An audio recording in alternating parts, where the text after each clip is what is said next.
Okay, gang. Ideas day. I got a couple of objects. I got a styrofoam ball, and I got a lead ball. Which one's heavier?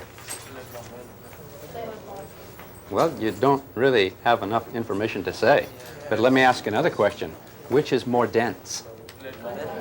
What does it mean to say dense?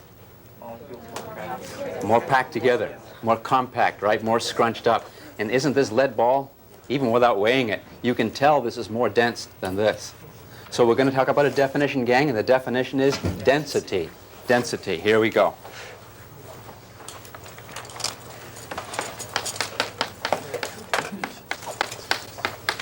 Two kinds of density, mass density and weight density.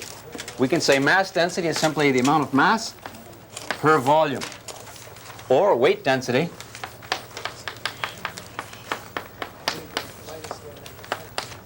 is simply weight per volume. Okay? If I told you, for example, that out in my lanai I had a 200-pound rock, would that be a big deal? That's not a big deal. A lot of people got a 200-pound rock out in a rock garden, yeah? Let's suppose I told you the 200-pound rock, gang, is that big. Ooh, that is a big deal. You don't be seeing rocks like that. Okay, that is a very, very compactly composed rock of high density, okay? A lot of weight and a little volume. So density is the ratio of those two, okay? Turns out like the density of water is 1 gram for every 1 cubic centimeter. Cubic centimeter about the size of the tip of your thumb. 1 gram per cc. Sometimes people call cubic centimeter cc, especially medical types, cc's, okay? Or 1 kilogram per liter. 1,000 kilogram per liter. You know what a liter is? Like a milk carton, okay? Okay, 1 kilogram per liter or 1 gram per cc. That's the density of water. How about the density of a whole lot of water? I could ask you guys a question like this. Which has the greater density? A teaspoonful of water or a lake full of water? And you guys would say? Same.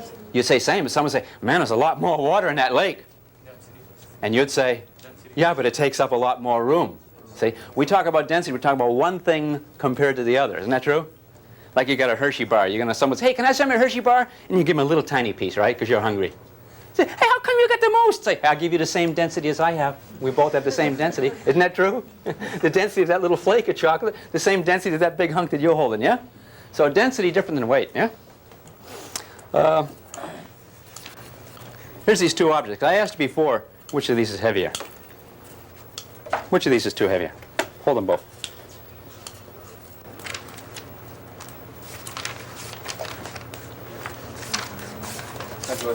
The metal. The metal. The metal weighs more. Can we try these? Which of these weighs more? This one. The metal. Why do you say the metal? Because it's all concentrated here and the thing, and this is all over, so I can feel the weight here. Is this pushing down with more force in your hand, gang? Yeah. Feel that? Is it more pushing down with more force? More force? Well, I'll tell you what, gang. It's not so much force that's important here. When we ask how much it weighs, we're talking about force, right? The gravity force, yeah? But we're going to talk about another idea. And what's the other idea, gang? Begin with a P. Pressure. Pressure. It turns out, watch this, gang. It turns out that this weighs considerably more. Want to see? No funny business.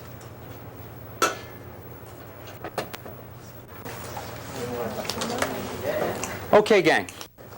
How about the book here? The book is exerting pressure against the table, right? It's also exerting force against the table.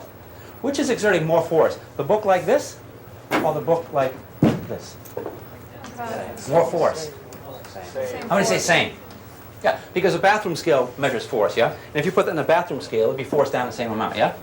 How about pressure? More pressure like this or like this? Or like this? Yeah. The more concentrated the pressure. Do you know that a lady's high heel gives more pressure on the floor than an elephant's foot? They never tell you, hey, you can't let those elephants come in here because they're going to damage linoleum. But they do say ladies with high heels can't come in here because the high heels will make a dent in linoleum, and an elephant won't dent it at all. So it turns out the concentration of force, that's pressure. But you know what we're going to talk about today, gang? We'll talk about liquid pressure. Liquid pressure. And liquid pressure, let's take this container for example. there's a pressure at the bottom of this flask of liquid because there's a weight of water pushing down over the area of the bottom. So let's talk about the liquid pressure. I can show that right here. Assume it's all the way full here, okay? Here's my liquid. I get a pressure down at the bottom.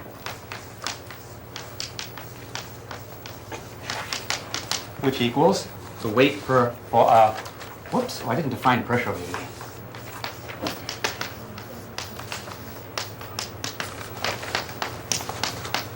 Force per area, right? Pounds per square foot, newtons per square meter, okay? So it's a unit of force over some area, huh? And over here, we have force per area. And the force that makes the pressure at the bottom of that tank, that force is the weight of the fluid over, say, the area down there. But this weight of fluid can be re-expressed. Because if density equals weight over volume, does it follow that weight equals density times volume? You do that? So I can say where I have weight, I can just put density times volume over area. But how about volume, gang? When we want to measure the volume of things, let's suppose I want to measure the volume of this eraser. Isn't it true that the volume of this eraser would be this distance multiplied by that distance multiplied by that distance? Wouldn't that be the volume? Isn't that what we talk about volume in cubic centimeters, right? Cube, huh? So isn't this times this the area? So couldn't the volume be the area multiplied by this distance? Couldn't the volume of this also be the area of the surface multiplied by the depth? Well, the area of the bottom multiplied by the depth, yeah? So I can write that up here. I'll put density times where volume is. I'm going to put area, see, this area right here, yeah? Multiplied by the depth.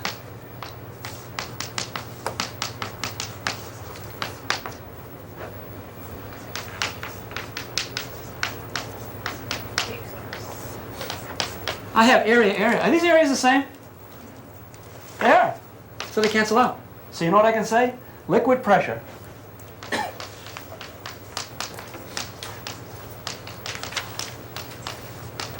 equals the density of the liquid multiplied by its depth. Isn't that neat? So you know what that means? The deeper you go in liquid, the more the pressure is going to be. Make sense? Yeah. But here we're finding out it's directly proportional, which means you go twice as deep in the liquid, the pressure is going to be twice as much. We're talking today only about the pressure of the liquid. It turns out the atmosphere up above is adding to that pressure considerably. It's adding enough pressure as if this were 10.3 meters more deep. The weight of the air pushes down too. But we're going to forget about that and talk about that for now, and talk about that later, and only talk today about the liquid pressure. So liquid pressure, density times depth. What this means if you go out and you're swimming, you swim 10 meters deep, certain pressure against your ears, right? How about you swim twice as deep? How much more water pressure? Twice. How about 3 times as deep? 3 times. See if you can do this. 9 times as deep. 9 times. Get the idea? Density times depth. Or if you swam just as deep in salt water, more pressure or less or the same? Check your neighbor.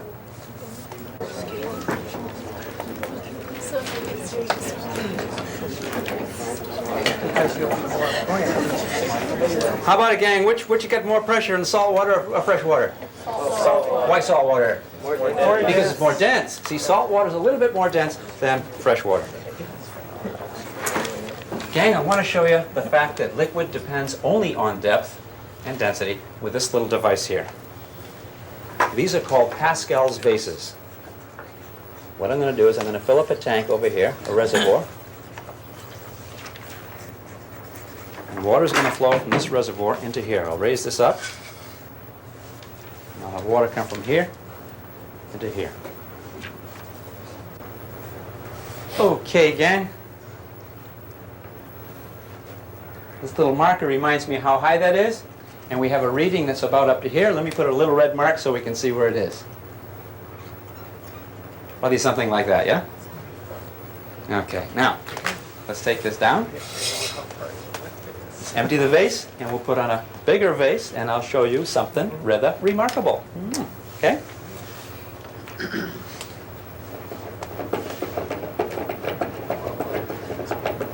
like this one. More volume, yeah? But I'm going to fill it to the same depth. And guess what we're going to be seeing, gang?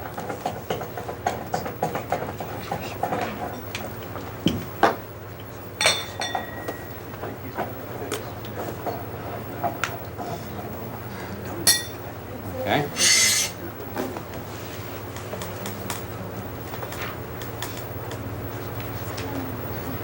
Turns out this gauge is measuring the pressure over the height over here. But when the two heights become equal, then it'll indirectly tell us what the pressure is on the closer base, the transparent one.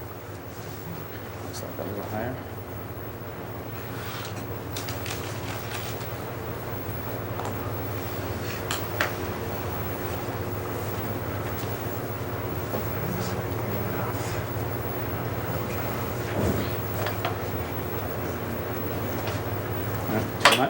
Too much. And there we have same height and same pressure. Isn't that nice? Now how can it be that this wider vase has the same pressure as the narrower one? Someone say, well, because they're the same depth and that's what the rule is. But how about the pressure holding up the sides? Where does that come from? It turns out the water is coming down, hitting the side. Doesn't the water push against the side of the glass? Water pushes glass. Newton's third law. Glass pushes water. How hard? Just as hard as if it were. Huh? Let's try this. Try it one more time.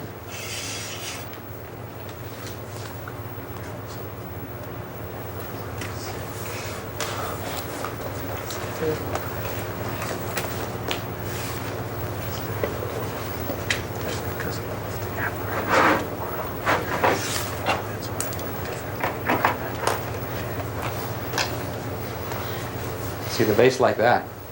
This water is pushing down against the side. But the side is pushing back up against the water. How hard? Just as if you had all water right here. So it turns out it really does only depend on the depth. Let's see what happens with something like this.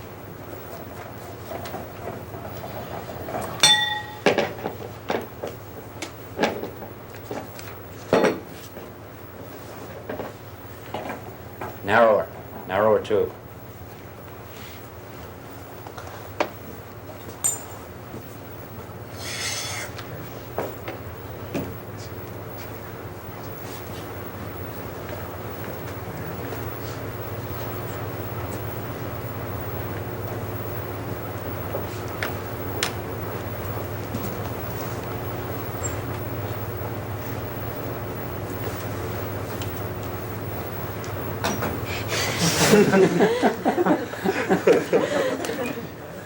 And there we are, gang. And we see what? Exactly the same pressure. Isn't that neat? Isn't that neat? You like, huh? Doesn't physics always work? All right, you get the idea. Hey, but you know, this is kind of strange that a little narrow tube like that can exert just as much pressure on the bottom as a wide one. How can we explain that, gang? Let's look at that. This time we have a tube like this. Okay. How can the pressure down at the bottom here be just the same as if it were all filled with water? It behaves the same, doesn't it? But there's no water here. It turns out that water pressure acts in all directions. So at this particular depth, the pressure is due to that surface, that volume of water, that weight of water up above pushing down. But that's pushing in all directions. And some of those molecules of water scrunch against the glass. They scrunch pretty hard because there's a pressure pushing them, yeah? So they push up against the glass like that. If the water pushes against the glass, Newton's third law tells you the glass pushes down against the water. How hard?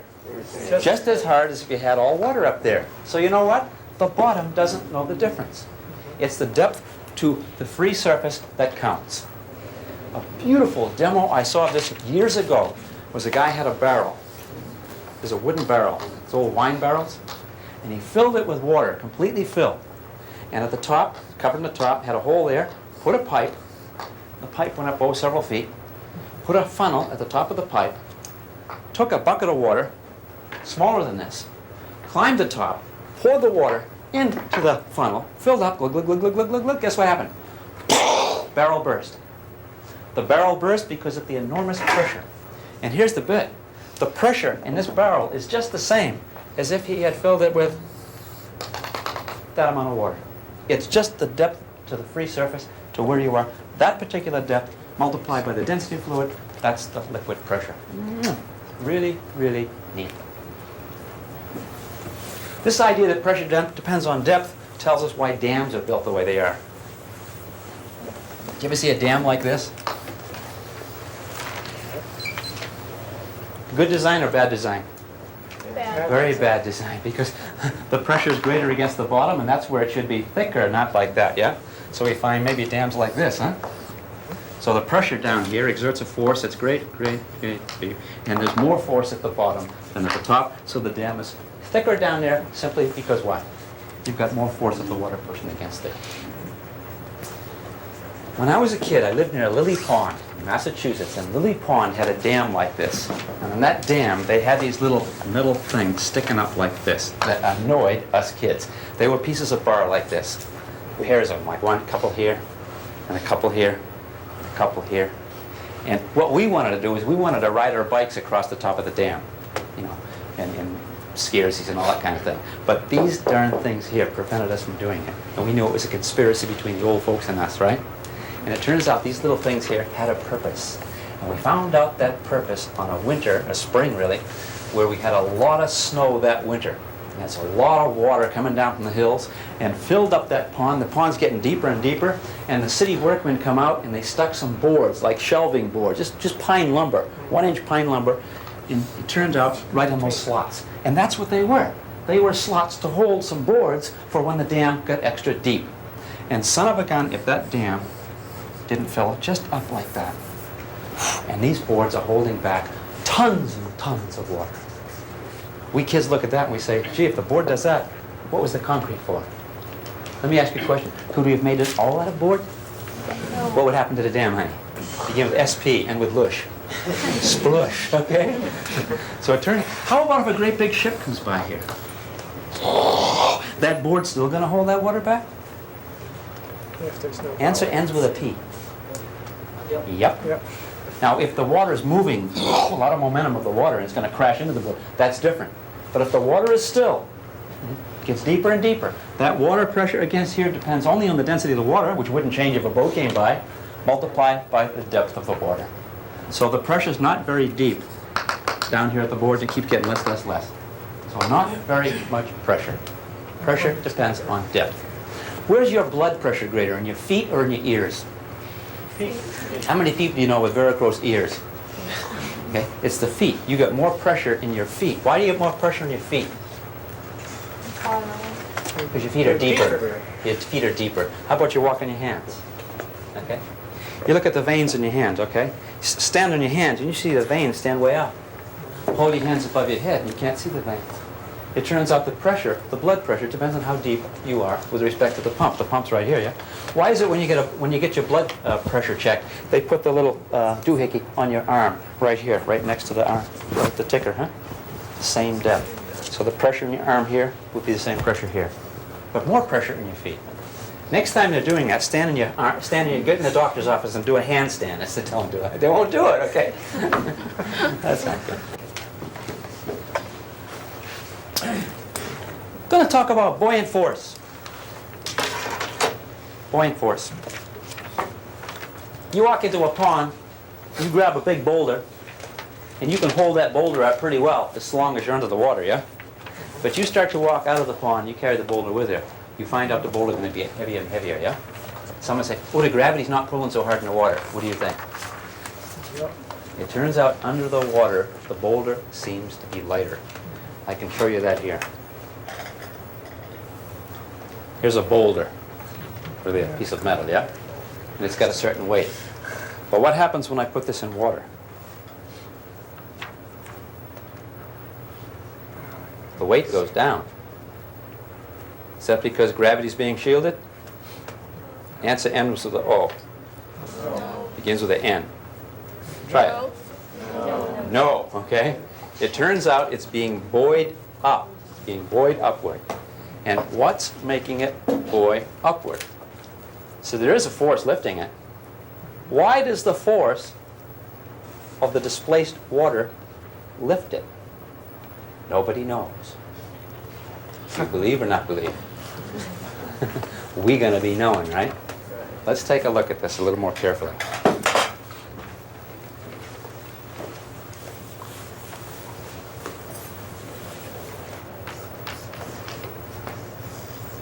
You put this object underwater. Any water pressure against the top? Yes. Yep. And that water pressure against the top gives a force against the top. Any water pressure against the bottom? Yeah. And that water pressure is going to give a force against the bottom. Liquid pressure acts in all directions. All directions. The forces are acting in all directions. They conspire to act in one particular direction like this. The resultant's like that. Hey, why do I draw that arrow longer here than here? It's deeper. The longer arrow means the force of water against the bottom is more, yeah? Why would it be more down here? One reason. Depth. It's deeper. This part of the water is deeper than here. So there's more force here. Next time you're swimming in the water, you're being held up by the water, right? Dig on this idea that water pressure is pushing harder on your bottom, the deeper part of your body, than up here. And that's what holds you up. And that's the buoyancy. This difference in forces is what we call buoyant force. And the buoyant force acts upward. Can you see why? Because this part here is stronger than this part, so there's a net force up. How about sideways?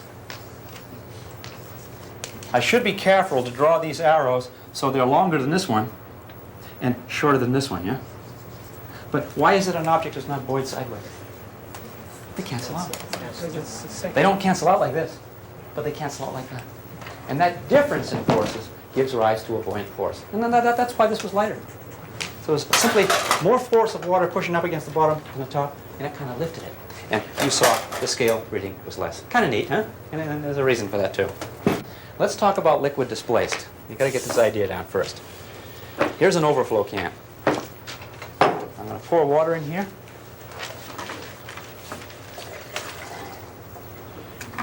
Until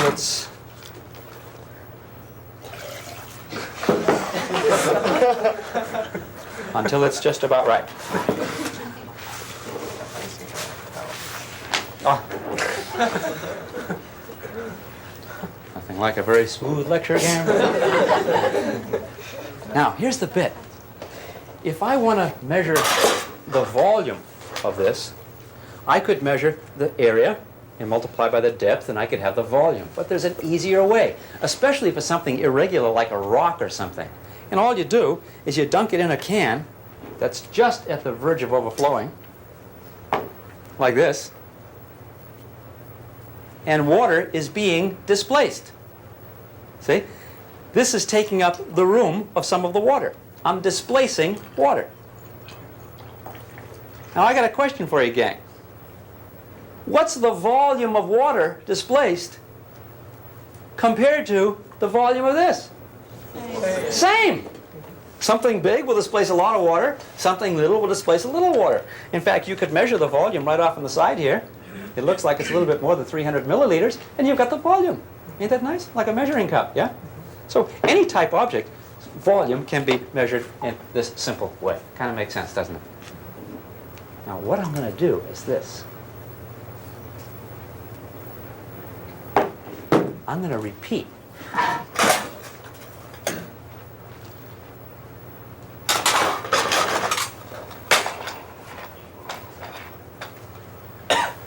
What I'm going to do, what I hope to do, is I'm going to dunk this in the water. And when I do that, this weight reading will go down, yeah? I mean, I can kind of show you over here. The weight reading does go down. Would you say this, that loss of weight was equal to the support force? And that support force, we have a name for it, begins with BF. Buoyant force, okay? So the buoyant force can be seen by the loss of weight. You can't read that now, but read it now. Read it now, subtract the two, there's a buoyant force, yeah? All right. I'm going to do it over here in this overflow can. But I'm going to catch the water that's displaced. And I'm going to weigh it. Whoops. This is not going to be perfectly accurate, okay? But note now what the reading is of just holding, it looks like a little bit more than 1 Newton holding up the empty cup. Now if I dunk this in, this is losing weight, yeah?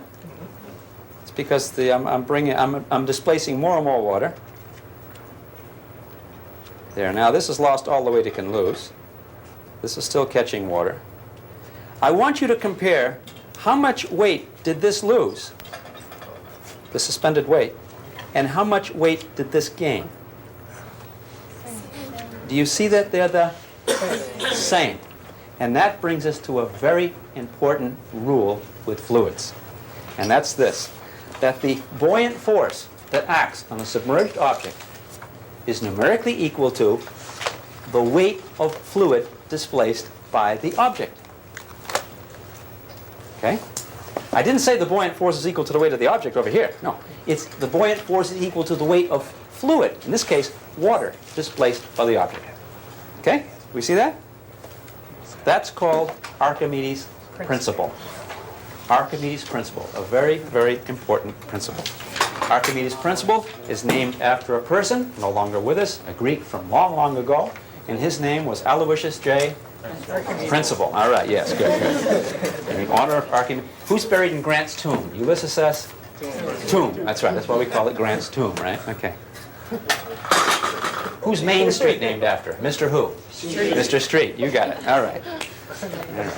Physics types. We're hot today.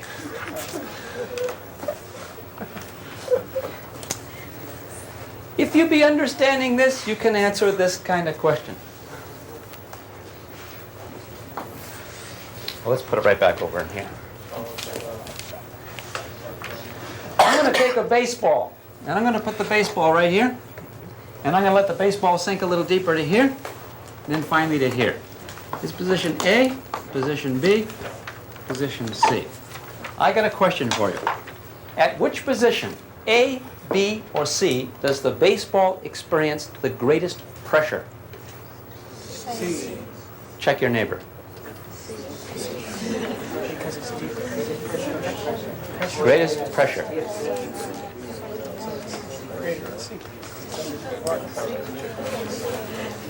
How many say it's C, because it's deeper? How many say, no, it's a trick question, Hewitt. It turns out to be the same at all positions. Show of hands. Good, good, wonderful, wonderful. Let's try this question. At which position, A, B, or C, does the baseball experience the greatest buoyant force? Check the neighbor. First down, that's more. Also, the first up, two hands. What's the answer again? How many say same everywhere? Show of hands. Well, let's see who's who. Let's pass the piece of paper around. How many people say, no, it turned out the buoyant force can be greater at sea because it's deeper? Show of hands. How many say, how many say the same everywhere? How many not quite so sure? How many say, Hewitt, I'm sure of everything. By gosh, count me in, okay? Well, it turns out, gang, it's going to displace the same amount of water at which position? Same everywhere, see? When I dunk this object in here, you see it lose some weight when it gets to here, right? Does it lose more weight here? Does it lose more weight here? Isn't the weight that's lost the same at all points? Isn't there more pressure when it's down here?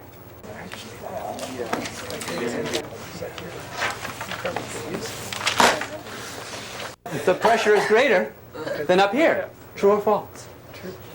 Ah, so there's more pressure pushing up against the bottom down here? Yep. There ought to be then more buoyancy. It was just that. Except down here there's also more pressure pushing against the top than when you're over here. And so guess what, gang? It's the pressure difference. The difference between the pressure pushing on the bottom here and here, that difference is the same as the smaller pressure pushing here versus the even smaller pressure pushing here. So the difference in pressures is the same in any depth. But you can short circuit the whole thing by just saying, hey gang, the buoyant force is numerically equal to the weight of water displaced. It's displacing the same amount of water at every point. Look, that level stays the same. It's not till I take it out that it falls. Okay? So I'm displacing the same amount of water. Ain't that nice? Ain't that nice? Okay. Yeah. So as you're swimming and you swim deeper and deeper, does the buoyancy stay the same on you? I wonder how many people have drowned with that idea. You know, ordinarily when you're swimming under the water, right? You're kind of swimming under the water. You're in a pool now, just a few feet deep, right? You're swimming, you kind of stop and you coming up, and you kind of come down like this, and you keep going like that, okay? You stay, okay? And you stop, and you kind of bob to the surface. Isn't that true? That's because the buoyancy acting on you turns out to be a little bit greater than your weight. So the net force is up. But I've often wondered what happens to someone who swims very, very deep, maybe closing their eyes because the water's smart in their eyes. And they're very, very deep. And they stop, and they just wait until they bob to the surface, and they wait, and clunk, oh God. And they're all out of breath. Because it turns out, when you get deeper and deeper, you don't get as much buoyancy acting on you. Can anyone figure out why? Really, really deep, the pressure going to be more? More. Do I change the volume of this with more pressure? No. Not very much. How about like a balloon? Very much. How about, aren't you a little bit like a balloon? You got lungs, honey? Air in the lungs? Can that air be compressed? Yep. Huh? So what happens to your volume as you go deeper and deeper? You get scrunched up, so the buoyancy gets more or less? Less. And it might not be enough to bring you back to the surface. So if that baseball got squashed up, then the buoyancy would be less, deeper. But if it stays the same size, then it doesn't. Kind of neat, huh? Got a little thought experiment, gang. Little thought experiment.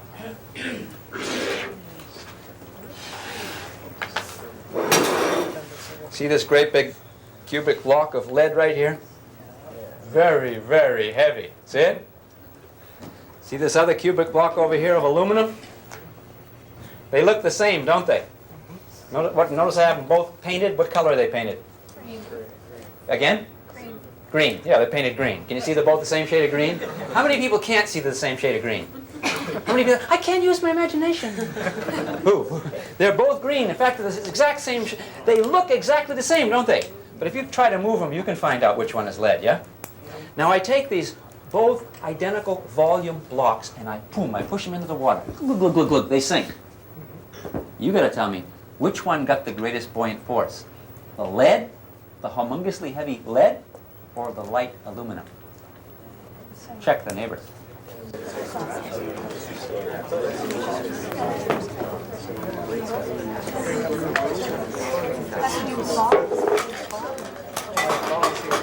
How many say the buoyant force is greater on the lead? How many say it's the same on each? How many say, well, whatever? Whatever, how about it, gang? It turns out it's the same on each. You know why? Same color. Because they both have the same color. All right. Same color, all right. Anything with that shade of green will have the same buoyancy. No, it's the same volume, yeah? Because the same volume displaces the same amount, okay? Can we continue further? Again, I've got the lead block. This block over here looks like it's aluminum painted green, right? But it's not. You know what it is? It's a styrofoam block. But you know what? It looks to you, doesn't it look to you to be the same? Has the same size. Styrofoam lead. I push them in the water. One sinks. The other one doesn't. I got a question for you. Upon which is the buoyant force greater? On the styrofoam or on the lead? Check your neighbor.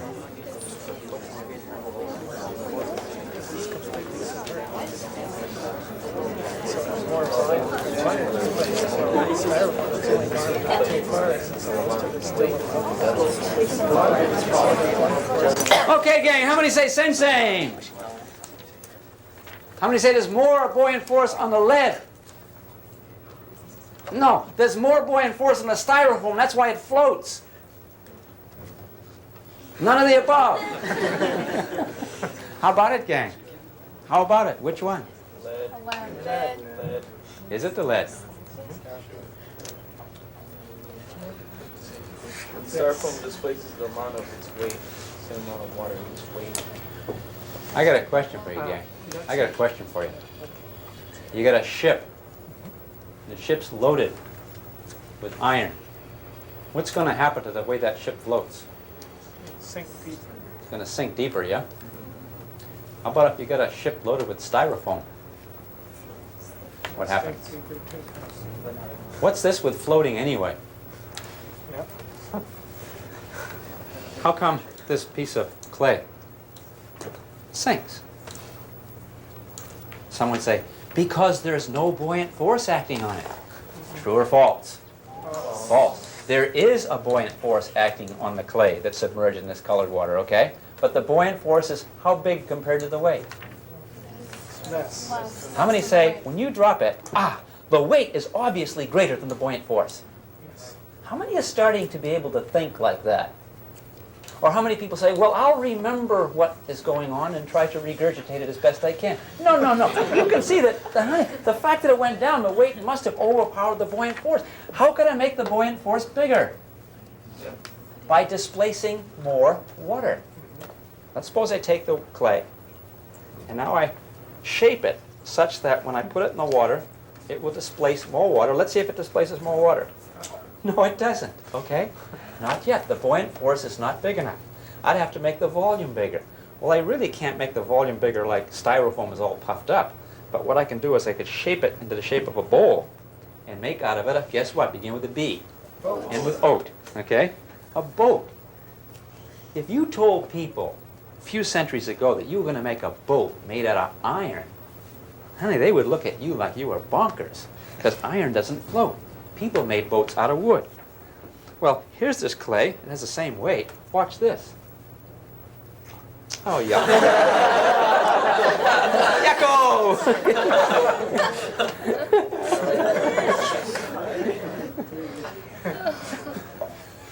Yeah, look at it now, gang. Isn't that nice? Now it's being held up by what? My fingers. You get the idea. More about this next time. But what I want to ask you next time for homework is this. I want to ask you, if you have a ship that's loaded with styrofoam, will that ship float higher, lower, or the same as if the ship were empty? So a ship loaded with a cargo of styrofoam will float higher in the water, the same level in the water, or lower in the water than the same ship with no cargo. That's your question for homework for next time. Okie doke? See you then.